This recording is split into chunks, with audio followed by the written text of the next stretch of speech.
పచ్చని చెట్లు ప్రగతికి సోపానాలు అంటారు. అందుకే ప్రభుత్వాలు మొక్కలు నాటే కార్యక్రమాన్ని ఉద్యమంలా చేపడుతుంటాయి.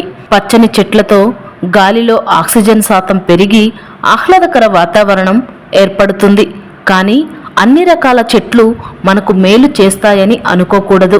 పర్యావరణానికి హాని చేకూర్చే చెట్లు ఉంటాయి.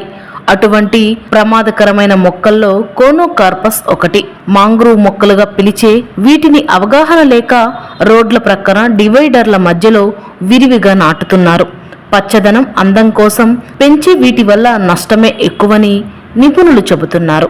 ఈ కోనోకార్పస్ వృక్ష శాస్త్రీయ నామం కోకోకార్పస్ ఎరెక్టస్. ఇది అమెరికాలోని ఫ్లోరిడా తీర ప్రాంతానికి చెందినది. అక్కడి మడ అడవుల ప్రాంతాల్లో పెరుగుతుంది. చక్కని ఆకృతి చూడముచ్చటగా ఉండడంతో అందరికీ ఆకర్షణీయంగా మారింది. తొందరగా ఎదగడం దీని ప్రత్యేకత. మంచినీటి పైపులను పగలగొట్టేస్తున్నాయి. భూగర్భ తీగలను అల్లుకొని సమస్యను తెస్తున్నాయి. వాస్తవానికి ఇవి బీడు భూములు, ఇసుక నేలలు, నది తీర ప్రాంతాల్లోనే అనుకూలంగా పెరుగుతాయి. మనిషి ఆరోగ్యంపై మొక్కలు ప్రభావం చూపిస్తాయని వృక్ష శాస్త్రీయ నిపుణులు చెబుతున్నారు. వారు తెలిపిన వివరాల ప్రకారం కొన్ని రకాల మొక్కలు మనుషుల చర్మం, శ్వాసకోశ వ్యవస్థలపై తీవ్ర ప్రభావం చూపిస్తున్నాయని పరిశోధనల్లో రుజువైంది. పార్థినియం, పొద్దుతిరుగుడు, ఉమ్మెత్త వంటి పుప్పొడి రేణువులు తాకడం వల్ల కొంతమందికి స్కిన్ అలర్జీ వస్తుంది.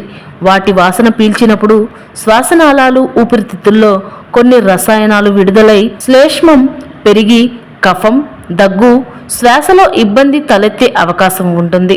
వైద్య పరిభాషలో దీన్ని allergic bronchitis, bronchial hyper reactivity అంటారు. కోనోకార్పస్ చెట్ల పుప్పొడి చాలా ప్రమాదకరమని, వీటి వల్ల చర్మ, శ్వాసకోశ వ్యాధులు, రక్తపోటు, గుండెపోటు వంటివి తలెత్తవచ్చు అంటున్నారు.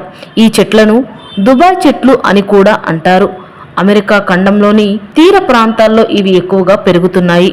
ఈ రకం చెట్టు వేగంగా అభివృద్ధి చెందే లక్షణాన్ని కలిగి ఉంది. కోన్ షేప్ లో పచ్చగా అందంగా ఉంటుంది. ప్రత్యేకించి అరబ్ దేశాల్లో ఇళ్లపై దుమ్ము రాకుండా ఈ చెట్లను పెంచుతున్నారు.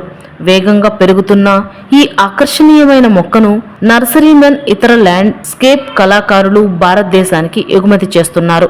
ముఖ్యంగా రియల్ ఎస్టేట్ వెంచర్లు ఆకర్షణీయంగా కనిపించేందుకు ఈ మొక్కలను ఎంచుకుంటున్నారు. ఆ తరువాత రోడ్లు అందంగా ఉండాలనే ఉద్దేశంతో డివైడర్లు, ఫుట్పాత్ల పక్కన ఈ చెట్లను నాటారు.